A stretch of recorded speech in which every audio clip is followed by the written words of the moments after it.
What subject is this? This is going to be writing. Okay, I'm gonna get something real quick. Okay.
Summers.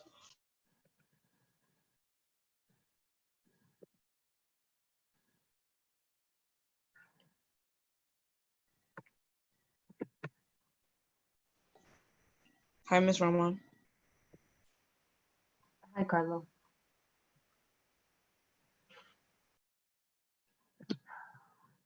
All right, 2 more minutes. We get started.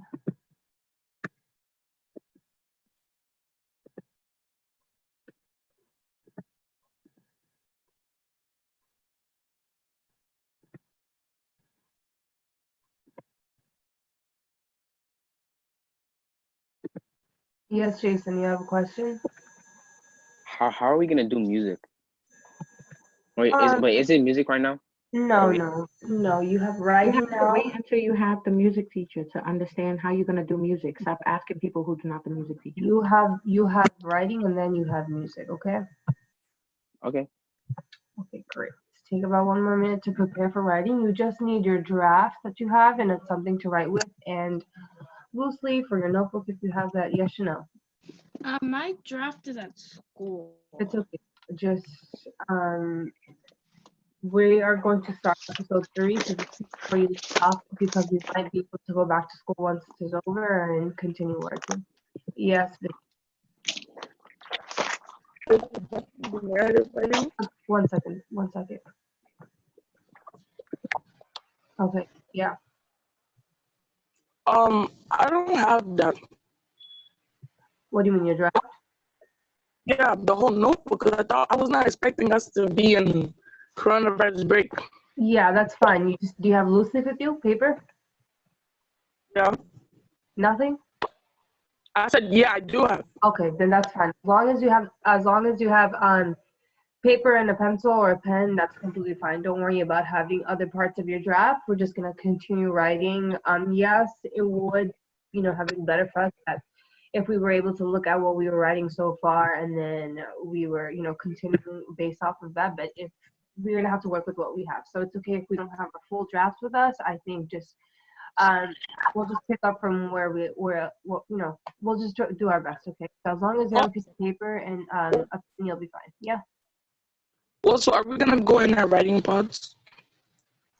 I think if I find it extremely necessary, I will just maybe schedule the whole class for the majority of the class, just so we're on the same page, and we'll start going into our writing pods when I find it's more.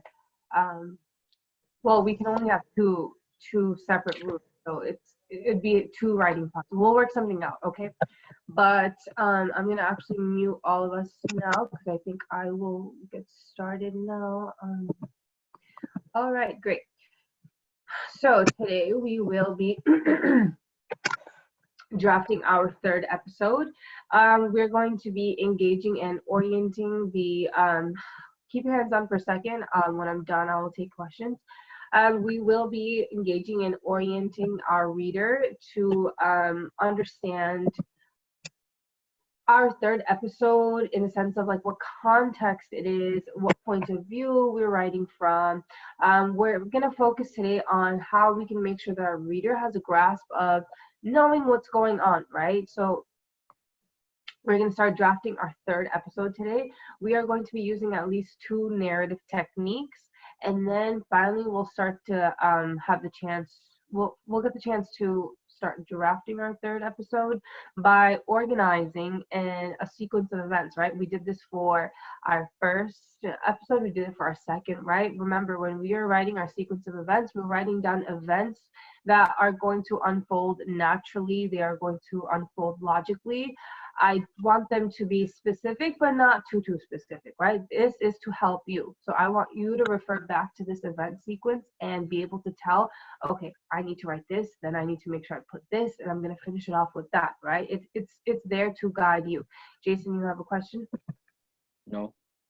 Okay. Okay. So if you have a question, use the either hands up or use the little icon thing, but if you don't, please don't click it because then it just shows that you have a question. Carlo, question? So today, are we drafting or planning? So we're planning, but we will also start drafting at the same time, right? So like I did for reading, I'm going to share my screen with the PowerPoint so you guys can follow along with the example that I'm working on. So we are going to start brainstorming before we start drafting, and we're going to orient the reader by establishing the context and the point of view. So a good first step in doing this is by beginning the first section of our flow chart, right? It would have been helpful to have those resources that we have in our folders at home, but that's completely fine. We can just create our own.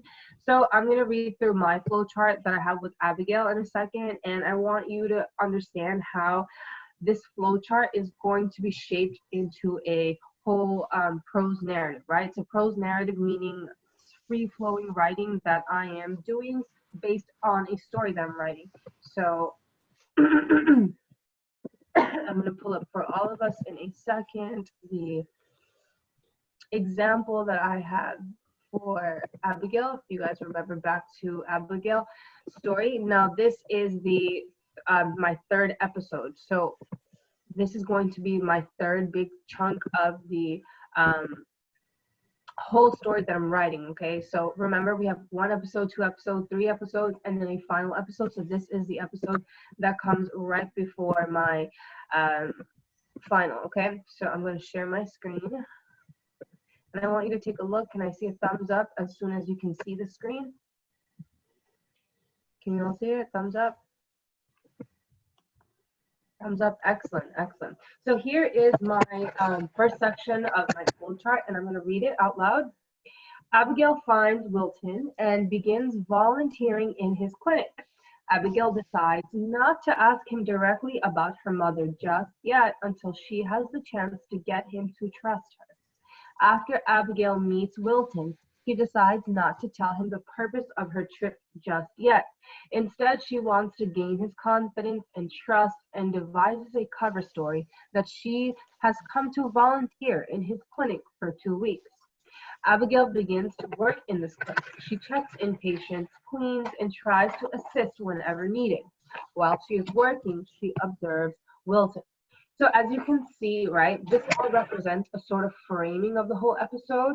And so I know from this slide that the context of this episode is that she is providing Wilton with a reason for why she's here, right? She needs a cover story. She can't just tell Wilton, I'm here because I think you murdered my mom, or I think you had something to do with my mom's murder, right? She has to give a reason to Wilton for why she's here. So we also see from here what will likely happen and from whose point of view this story is presented. So we learn that Abigail is telling the story, so this is from first person point of view, and then we also know that Abigail is she's working for Wilton, and she's trying to gain his trust, right? She's trying to gain his trust before she asks him questions about her mother, right? So I'm thinking logically about how this story could unfold. It's illogical for somebody to come in to a new country in a new doctor's clinic and just start working, right? In our story, we might say things like, Billy went to Mars, Billy met person, Billy asked person for money, but it's missing so many things, right? Well, how did this person just give Billy money? Was there any trust? What was the connecting thing that allowed for the course of events to happen, right? So we need to think about all these things, and the more you think about it, you realize there's so many gaps that you could fill in when you're writing, okay? So I had already decided that the story would be told from Abigail's perspective. It's from the first person point of view. So I'm going to use the very beginning of this slide that I have up here to draft the beginning of my episode. And so if I do that, I can, okay, let's take a look. This, right? And this is going to be the beginning of my episode. And I want you to pay attention as I'm reading this to how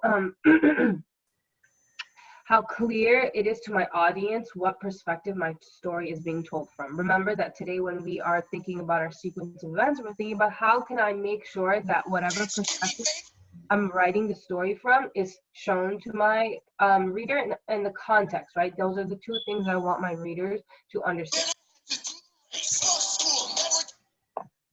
Whoever has the music, please, let's turn it off. All right. So nice to meet you, Abigail, and thanks for coming down here to volunteer. Wilton Corley greeted me with a warm handshake and a wide grin. He looked to be about 40, and his eyes had the crinkles of someone whose many smiles had left their memory. I instantly felt comfortable in his presence. My pleasure. I heard about this place through a friend of a friend and just decided to do something impulsive and come down to help. I'm between jobs right now, so I have some time to volunteer, and doing some missionary type work has always been a dream of mine. I didn't want to divulge my real passion for coming just yet, and had devised this cover story on the plane. I was hoping Wilton wouldn't ask too many questions. Well, whatever reasons brought you here, you are more than welcome. We need lots of help in the clinic. I'm the only medical professional, and I have a woman who helps organize files and supplies, but we really could use an additional person to assist. It is always crowded, and sometimes I feel overwhelmed by the amount of illness and poverty here. As Wilton finished, his broad smile changed into a worried furrow, and I saw a hint of sadness in his eyes. I was instantly taken by the genuine compassion of this man. So, as I've said many times, I know that the author is using the first person narrative. The story is being told by Abigail, right? And in this specific episode, I see a conversation between Abigail and Wilton, okay? So, the end of the sequence, what it leads up to is Abigail working at this clinic, which comes up in the next episode, right? This is going to help me understand what's going to happen next.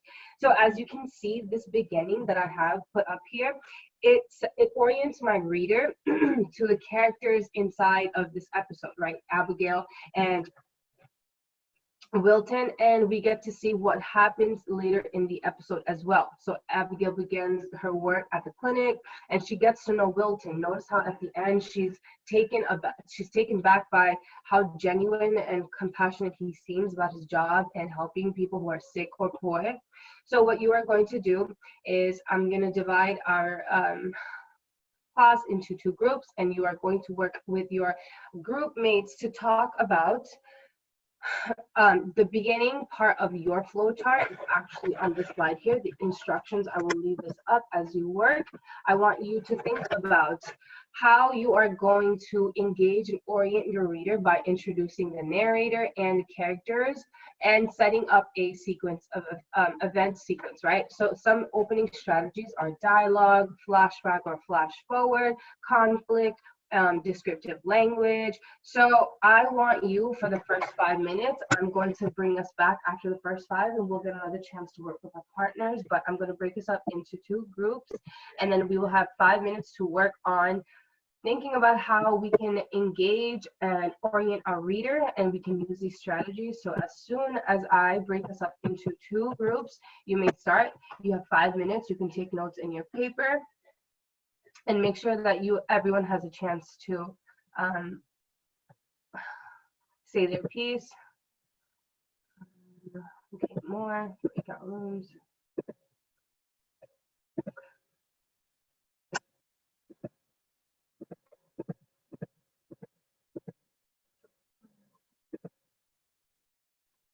Okay.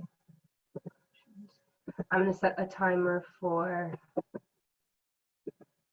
5 minutes. Excellent. All right, you may start.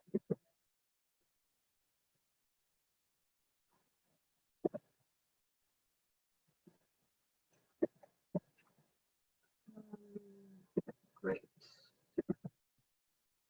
And I guess this is our group over here. All right, I'm going to unmute us all over here and we can more participants. Okay, so why don't you guys just chat with each other, take a few minutes to think about how you're going to start your beginning of this episode.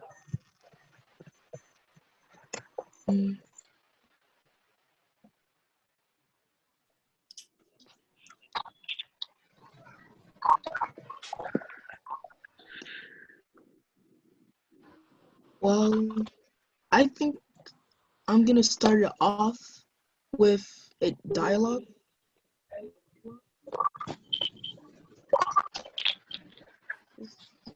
I think I'm gonna start off with flashback, flash forward. Maybe we can take notes, how exactly, if you're thinking of a specific dialogue, you want to quickly write that down. I'm gonna start off with the conflict. Okay.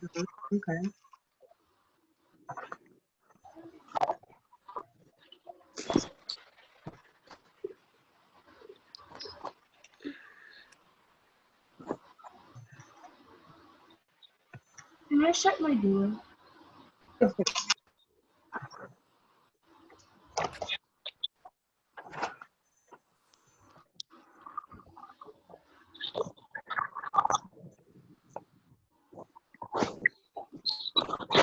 You guys can actually start to draft your opening scenes, maybe share or write down, at least write down like the event sequence, like this will happen, then this will happen, then that will happen, right? Maybe you can't get right into drafting it. So just like write the sequence in the beginning of your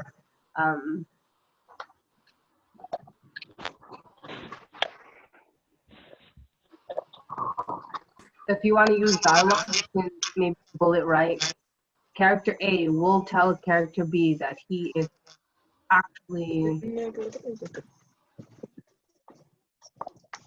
Yes, Kaylee.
Huh?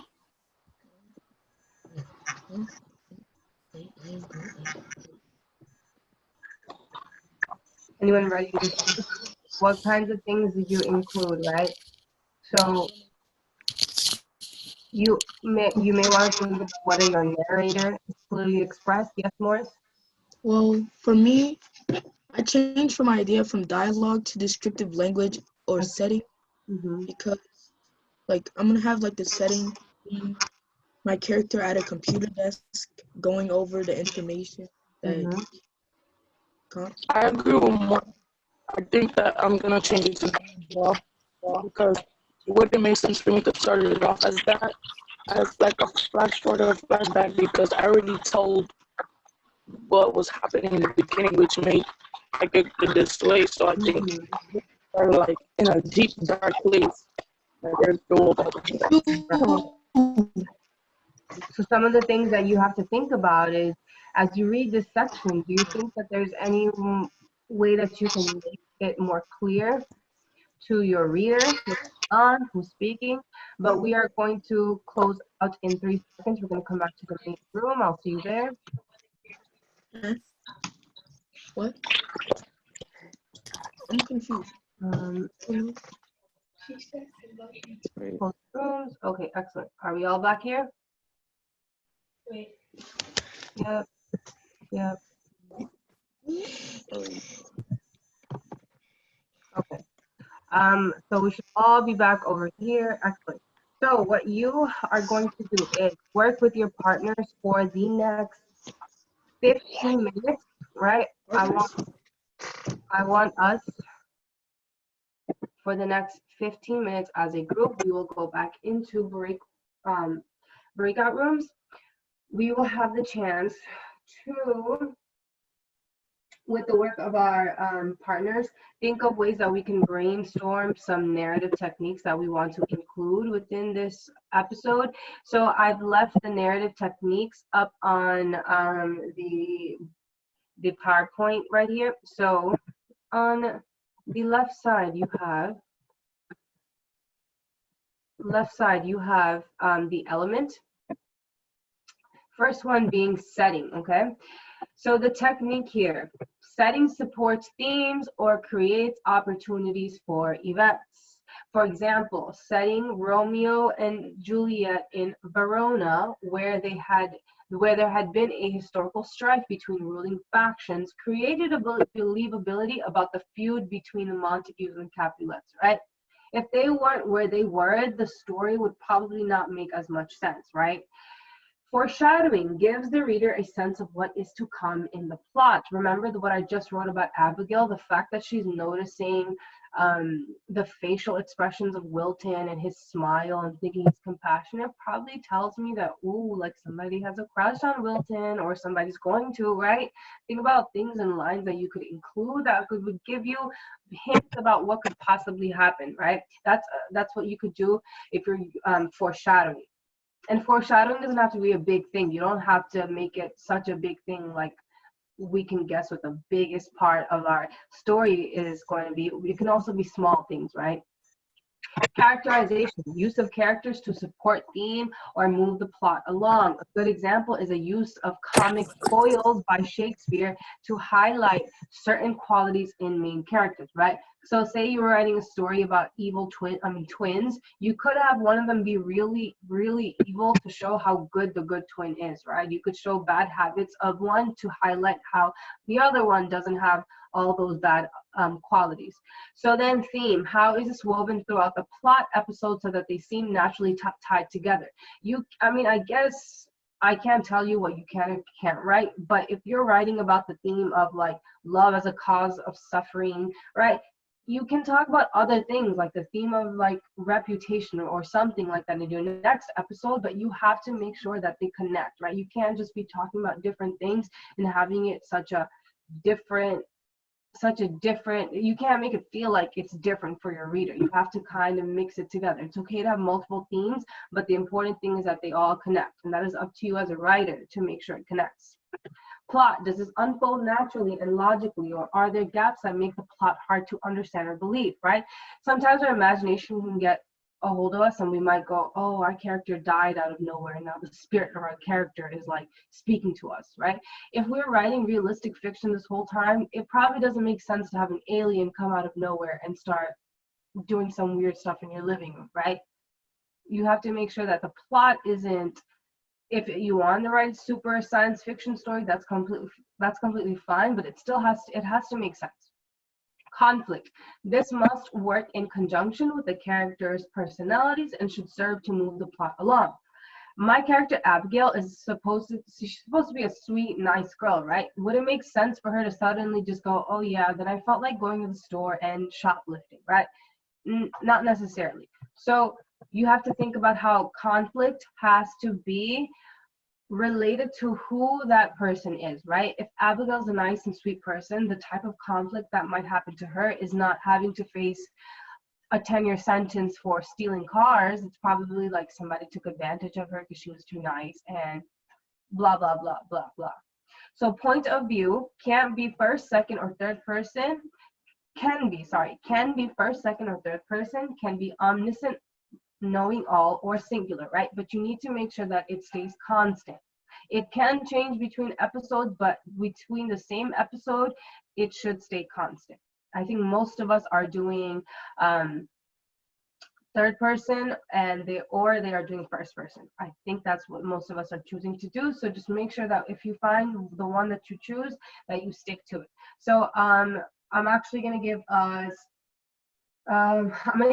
five minutes to work as a whole group. We can all stay in one breakout room, and after 5 minutes, we will have the last 10 minutes to get to independent practice, and we will have the chance to start drafting from the flow chart, okay? So what you're going to do is take the next 5 minutes. I'm gonna actually unmute us all, but if it becomes too loud, then we can just be silent completely.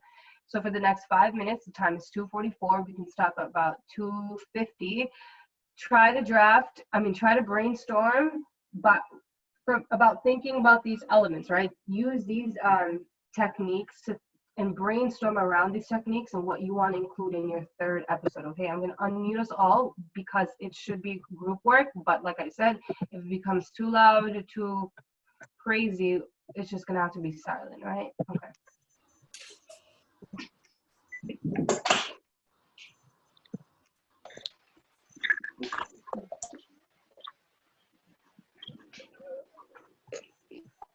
I want you to use at least 2 techniques in this third episode. Either you're talking to your peers, you guys can take turns talking, you're writing down. I shouldn't just see you staring at the screen unless you're reading the slide, okay?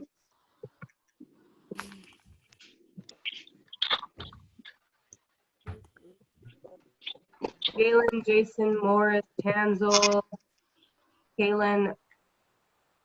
I'm going to be using. Yeah, but there should be no reason why your phone is blank. All you need is a pencil and a paper, and you're either writing or you're speaking to your peers, you're sharing something. For me, I would use foreshadowing in my story because in the beginning of my story, like it was like the narrator met this woman who gave her a remote, and then like that's like a type of foreshadowing, because later on in the story she finds out that that woman was important to the story. Okay, I agree. I would like to. Okay. Something that I use in my story is suspense. Suspense, yes, because I'm trying to keep my reader suspenseful on why my character got bankrupt, and it's a very deep thing, and that I want to reveal, like probably like in the end of the story. Yeah. Make sure you guys are writing this down, right? You need to make sure you have an event sequence that you can draft from, right? Yes. For me, I'm going to I'm thinking about using conflict to like I'm thinking about using conflict, like my character is gonna have a moral dilemma. Should he continue doing like what he's doing? I don't want to make it so like he automatically goes to like he's just having a moral dilemma and then he automatically chooses one side over the other. because that would be like against like his character. He's a person who thinks the logical and like moral side of everything that he does.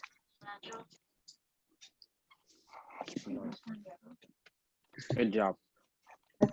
Kaylin, Leilani, Chanel, one input. I'm Why?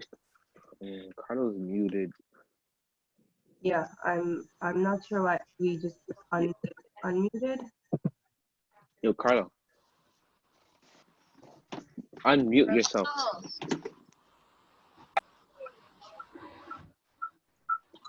I'm unmuted. Carlo, would you like to share?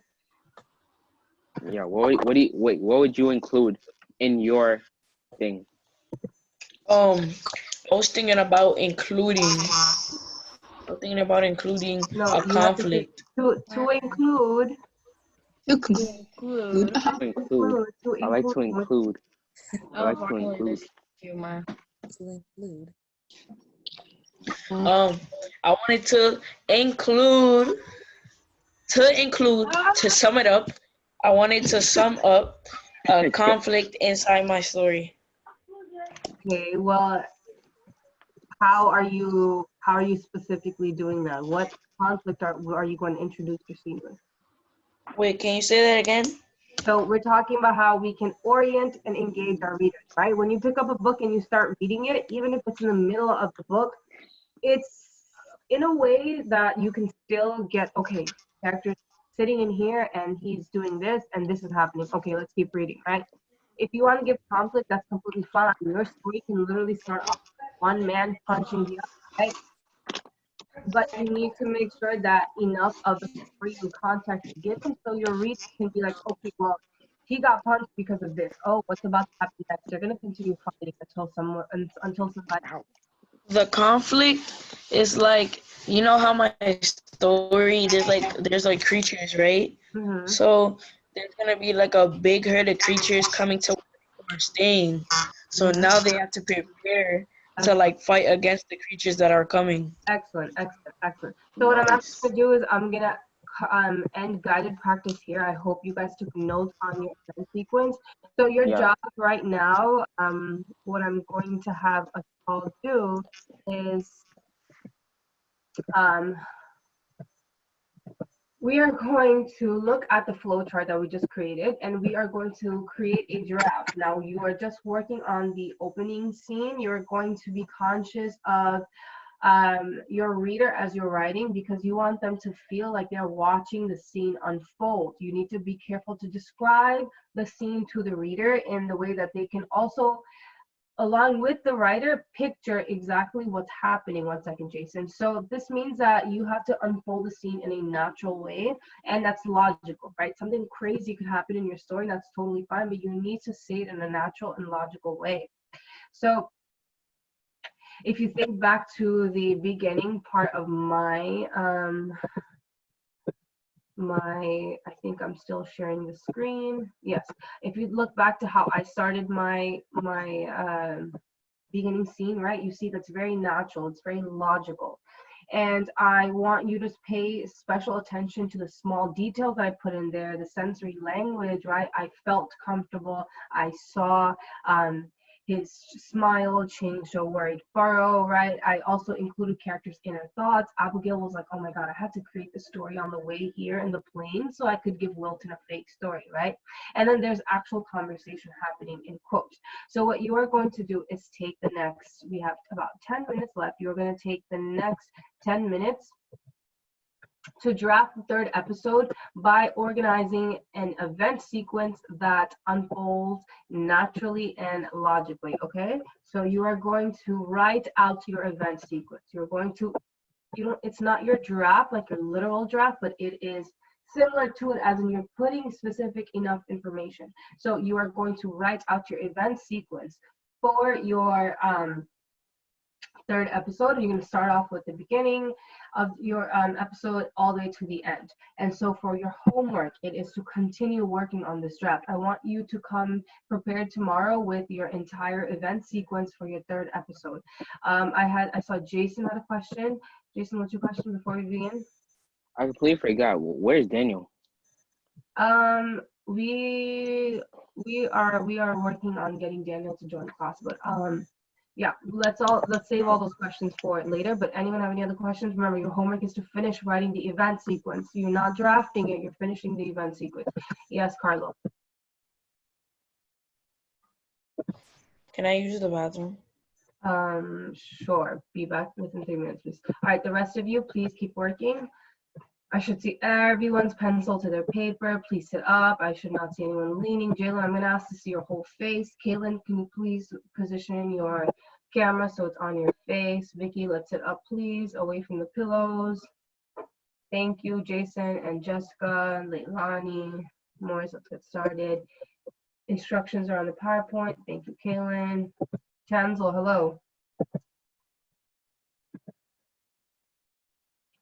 Tanzel.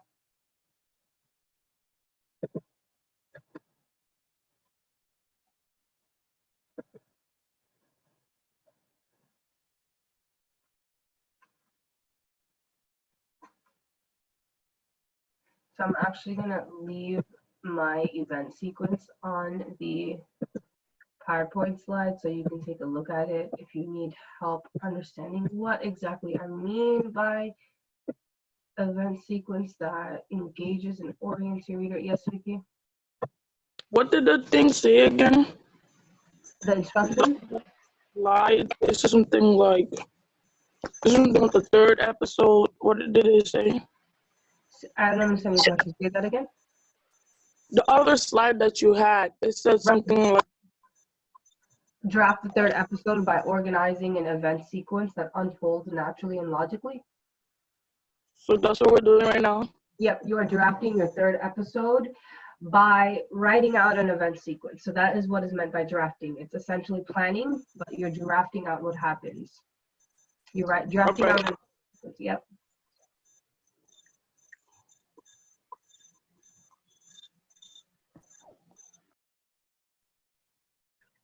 And so this sequence of events is, you can turn that into your draft. So like,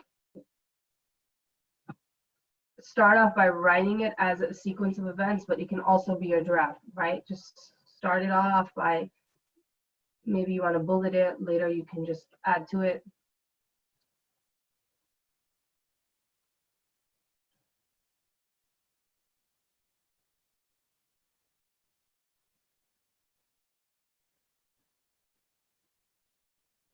Right, so you notice how I took this and I made it into a giraffe, right? So what you are writing now should look similar to what's right here. Yes, Kaylin? Can I get a pencil? Yes, you may.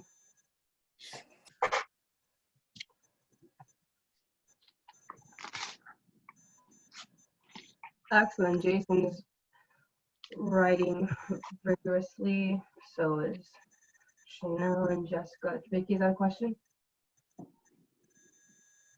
Yeah, what's your question?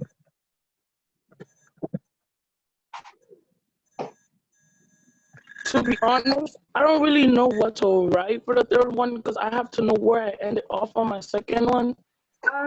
Try your best to remember. If you don't remember, honestly, I don't want to write the wrong thing. just think of something that you knew you were planning to write about later. And then maybe when we get back to school, we can bridge it together. Because the one thing I have on my mind is I know, yeah, I need to do. But like, there's supposed to be list of events that happened before because then it's going to be confusing. I would say try your best. It would have been nice if we all had our drafts with us. You should have honestly have had your draft with you because your homework last time you were in school was to finish working on it or publishing it. So it's okay. Just try. Just think of a scene that you knew you were going to include later in the story.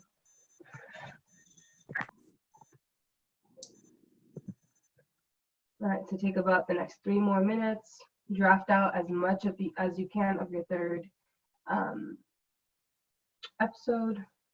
And so tomorrow we will be continuing to draft our episode by conveying sequence and signal shifts from one time frame or setting to another, right? Because in our episode, it's not like it's just we're sitting in one room.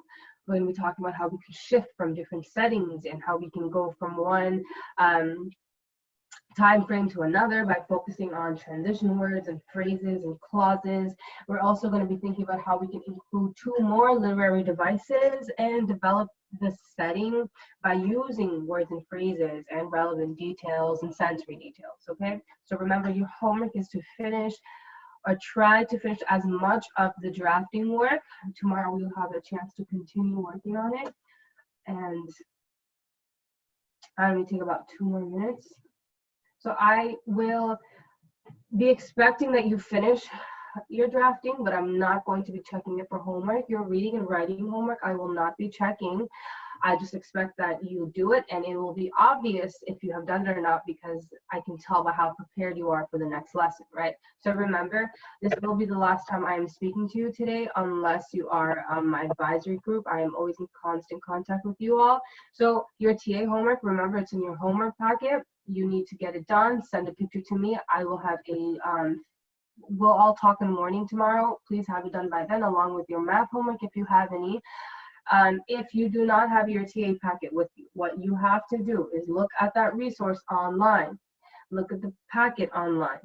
Then you are to copy the answers onto a loose leaf, and you will send a picture to me or Miss Myron, whoever your advisor is. That is how I will check, or how we will check your TA homework if you do not have the packet with you. You need to be copying it on a loose leaf. Your MIJ needs to be there. You need to have the multiple choice answered and short response. Your reading homework, I think Jessica sent everyone the pages from Romeo and Juliet. If you did not, just ask your peers. Somebody will send you a picture. You must read those pages in order for our discussion tomorrow. Excellent. All right. Any more questions? No? Understood? All right. The link I just sent is for enrichment that y'all have in 2 minutes. Yes. I just want to forewarn everyone, you're going to be in there for school 1 until further notice. I don't want to hear, oh my God, this is awkward, blah, blah, blah. You're going to have to be in there regardless. They take attendance for every class. Exactly. So every class that you out miss, and come back in. Yep. yeah, every class that you miss, Miss Tinty is going to follow up with your parents. So strongly advise you not to miss the class, okay? And you have no idea when she's taking attendance exactly. So just because you thought, you know, I came in for the first 5, let me leave, it doesn't work like that. They're constantly there to watch you, all right? Okay, guys, quickly put your notebooks up to the camera. Can I see what we've done today?